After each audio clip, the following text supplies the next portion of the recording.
আলহামদুলিল্লাহ।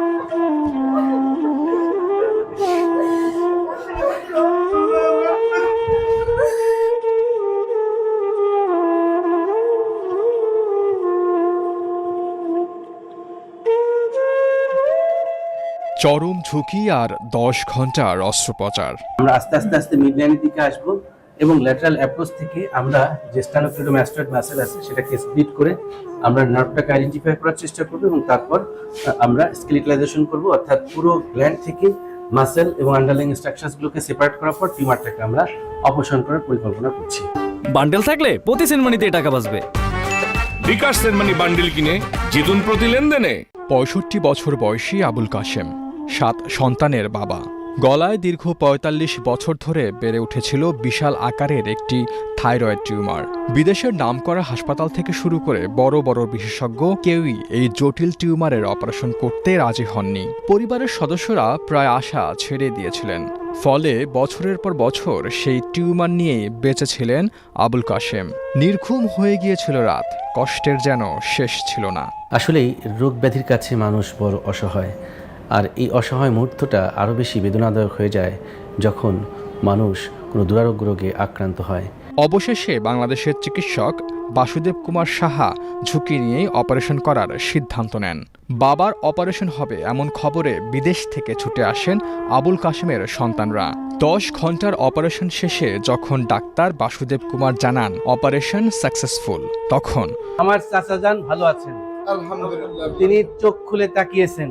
আলহামদুলিল্লাহ।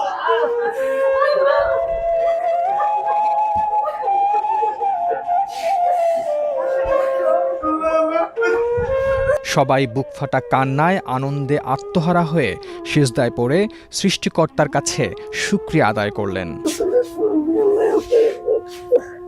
সারা জীবনের জন্য আপনি আমাদের ঋণী করে দিলেন ভাই। আপনি খুশি না? অপারেশন সাকসেসফুল শুনে পরিবার যখন আনন্দে ভাসছিলেন, তখন হাউমাউ করে বাবা বাবা বলে কাঁদছিলেন ডাক্তার বাসুদেব। তিনি তার অভিব্যক্তিতে জানান, আমিও আমার বাবাকে অনেক ভালোবাসি। 3 মাস হলো বাবা আমাকে ছেড়ে চলে গেছেন পরপারে। একটা বারের জন্য ভুলতে পারিনি বাবাকে। মনে হলো বাবা উপর থেকে আমার অপারেশন করাটা দেখছিল, তাই তো আমার আনন্দের বহিঃপ্রকাশটা যেন কান্নার মাঝে ফুটে উঠেছিল।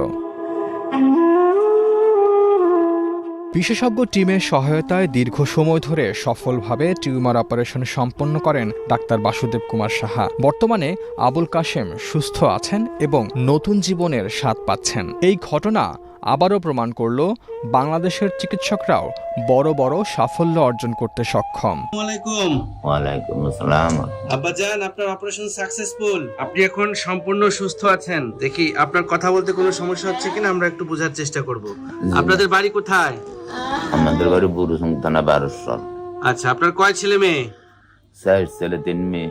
অপারেশনের পর আবুল কাশেম বলেন, 45 বছর ধরে এই টিউমার তার জীবনের কষ্টের কারণ ছিল। আল্লাহর রহমত এবং ডাক্তারদের সাহসী সিদ্ধান্তে নতুন জীবন ফিরে পেয়েছেন।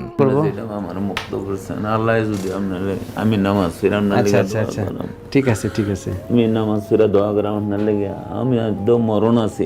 আমি যে কষ্ট পাইছি, একটু পানি খাইতাম পারছি না, ভাত খাইতাম পারছি না, কত কষ্টে আমি দিন কাটাইছি। কেউর বাড়িতে কোথাও গেছি না, আত্মীয় স্বজনের বাড়িতে সরমে।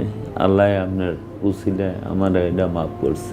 আমার যদি আর বাদ বাকিটা যদি আল্লাহ দেয়, আমার মাফ করে আল্লাহ।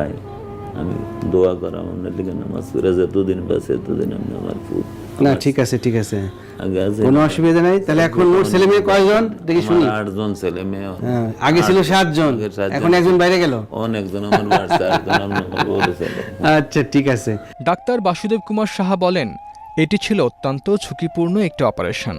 দীর্ঘ 10 ঘন্টার সেই অপারেশন সঠিক পরিকল্পনা ও অভিজ্ঞ টিমের কারণে সফল হওয়া সম্ভব হয়েছে। আমার সবচেয়ে ভালো লেগেছে যে আমার সম্মানিত পেশেন্ট এবং তার যে পুরো পরিবার, প্রায় 15-20 জন আমার সঙ্গে কয়েক দফায় সিটিং দিয়েছে, মানে এক ধরনের বৈঠক করেছেন, গোল টেবিল বৈঠকের মতন, অনেকটা সংলাপে বসার মতন। কয়েক দফায় তারা বসে আমাকে আমার হাতে হাত রেখে তারা বলেছেন যে ডক্টর, আপনার কোনো ভয় নেই, আমরা যে কোনো কিছু মেনে নিব, আপনি আপনার কাজটি সঠিকভাবে সম্পন্ন করুন এবং আমরা নিশ্চয়ই জয়ী হব। সবার দোয়া আছে। আমার আব্বা যথেষ্ট আসলে কি বলবো যে পরহেজগার মানুষ, তিনি নামাজ কালাম পড়েন এবং তাকে সবাই পছন্দ করেন, সবাই তার জন্য দোয়া করছেন। ইনশাল্লাহ আমরা সফল হব। এই যে কথাটি আমাকে মারাত্মকভাবে অনুপ্রাণিত করে। এবং আমার যে সফট কর্নারটি ছিল সেটি হচ্ছে আমার পিতা নেই, আমি আমার বাবাকে হারিয়েছি 3 মাস হলো। যতবার আমি তার চোখের দিকে তাকিয়েছি মনে হচ্ছিল আমি আমার বাবাকেই দেখছি, এবং মনে হচ্ছিল আমার এই বাবাটাকে অবশ্যই সেভ করতেই হবে সৃষ্টিকর্তার অশেষ কৃপায়। যে কারণে আমিও অনেকটা অনুপ্রাণিত হই, অনেকটা বুকের মধ্যে সাহস সঞ্চার হয়। যে কারণে আমি ডিউরিং সার্জারি অপারেটিভ সময়ে যে প্রতিকূলতাগুলো আসছিল আমি সেটাকে খুব ধৈর্যের সাথে মোকাবেলা করার চেষ্টা করেছি, এবং ফাইনালি আমি নার্ভটাকে আইডেন্টিফাই করতে পারি। আরও একটি গুরুত্বপূর্ণ বিষয় ছিল প্যারাথাইরয়েড গ্ল্যান্ড, সেটাকেও আমি আইডেন্টিফাই করতে পারি। যে গ্রেড ভেসেলসগুলো আছে, অর্থাৎ টিউমারটি বড় হওয়ার কারণে তার আশপাশে যে সার্কুলেশন আরও বেশি স্টাবলিশড হওয়ার কারণে যে ভেন, যে আর্টারিগুলো সেটা বেশি এনগর্সড হয়েছিল। তো সেখান থেকে সেগুলোকে চেক করা, লাইগেট করা, এটাও আমার জন্য বড় চ্যালেঞ্জ ছিল। সবচেয়ে আনন্দের যে সংবাদ, এখানে অতিরিক্ত মাত্রায় কোনো রকম কোনো ব্লিডিংয়ের আমরা সুযোগ দেইনি, যে কারণে কোনো অতিরিক্ত রক্তক্ষরণও হয়নি। এবং যখন একটি পর্যায়ে আমি অপারেশনের একদম শেষের দিকে এসে পৌঁছালাম, তখন আমার একটু একটু করে ভালো লাগা শুরু করলো যে না, আমি শেষ পর্যন্ত টিউমারটাকে রিমুভ করতে পারলাম। রুমান আকন, বাংলাদেশ প্রতিদিন।